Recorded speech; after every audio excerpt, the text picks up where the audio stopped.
പ്രതിച്ഛായ ബി ഉണ്ണികൃഷ്ണൻ സംവിധാനം ചെയ്ത് നിവിൻ പോളി നായകനായി വന്ന സിനിമ. ഒരു രാഷ്ട്രീയ ലൈനിൽ ആണ് സിനിമ കഥ പറഞ്ഞു പോകുന്നതെങ്കിൽ കൂടി രാഷ്ട്രീയ നേതാക്കളുടെ വ്യക്തി ജീവിതത്തിലേക്കും സിനിമ ടച്ച് ചെയ്തു പോകുന്നു. കേരള രാഷ്ട്രീയത്തിൽ നമുക്ക് പരിചിതമായ ചില വലിയ സംഭവങ്ങളെ കേന്ദ്രീകരിച്ചാണ് പ്രതിച്ഛായ ഉണ്ടാക്കിയെടുത്തിരിക്കുന്നത്.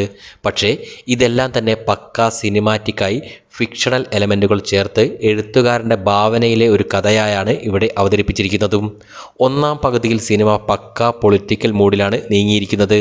ഒരു കേരള മുഖ്യമന്ത്രിയുടെ ജീവിതം കാണിച്ചുകൊണ്ടാണ് പടം തുടങ്ങുന്നതും ഇൻ്റർവെല്ലിൽ എത്തി നിൽക്കുന്നതും. പിന്നീട് സിനിമ വ്യക്തി ജീവിതത്തിലേക്കും ഒരു റിവെഞ്ചിലേക്കും നീങ്ങുന്നു. അങ്ങനെ സിനിമയുടെ കഥയ്ക്ക് അനുയോജ്യമായ ഒരു പോയിന്റിൽ ഫുൾ സ്റ്റോപ്പ് ഇടുകയും ചെയ്യുന്നു.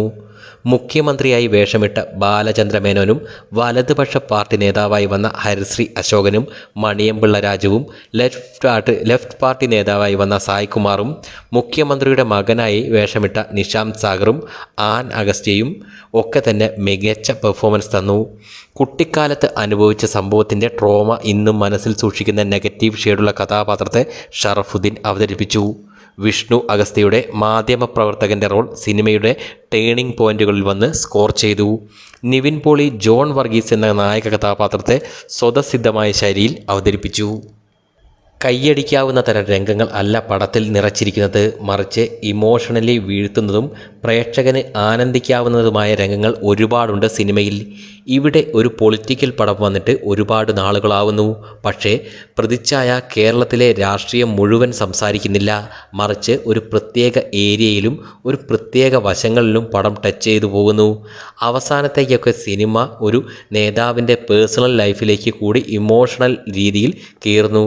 പടം മൊത്തത്തിൽ വലതുപക്ഷ രാഷ്ട്രീയത്തെ കേന്ദ്രീകരിച്ചാണ് കഥ പറഞ്ഞിരിക്കുന്നതും. നായകന് ഒരു ഇടതുപക്ഷ ചായവും കാണിക്കുന്നു. പ്രതിച്ഛായയുടെ വിഷ്വൽസൊക്കെ നന്നായതായി തോന്നി.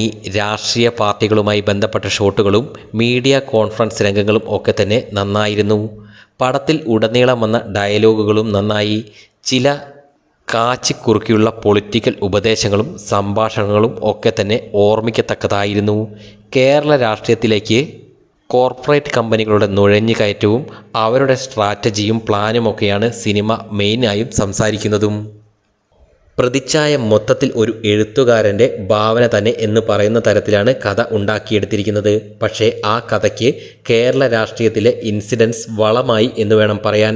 2.25 മണിക്കൂർ നീളമുള്ള ഈ വലിയ സിനിമ ബ്രെയിനിനെ എൻഗേജ്ഡ് ആക്കിക്കൊണ്ടാണ് മുന്നോട്ട് നീങ്ങിയത്. ഒരു ത്രില്ലർ സ്വഭാവം കൂടെ സിനിമയ്ക്കുണ്ട്. ഇൻ ഷോർട്ട്, രാഷ്ട്രീയ പാതയിൽ കഥ പറയുന്ന ത്രില്ലർ ഘടകങ്ങൾ ഉൾക്കൊള്ളിച്ച കേരള രാഷ്ട്രീയത്തിലെ വഴിത്തിരിവായ സംഭവങ്ങളെ ഓർമ്മിപ്പിക്കുന്ന നല്ല തിയേറ്റർ എക്സ്പീരിയൻസ് തരുന്ന എഴുത്തുകാരൻ്റെ ഭാവന രാഷ്ട്രീയത്തിൽ കലർത്തി അവതരിപ്പിച്ചിരിക്കുന്ന ഒരു നല്ല സിനിമയാകുന്നു പ്രതിച്ഛായ.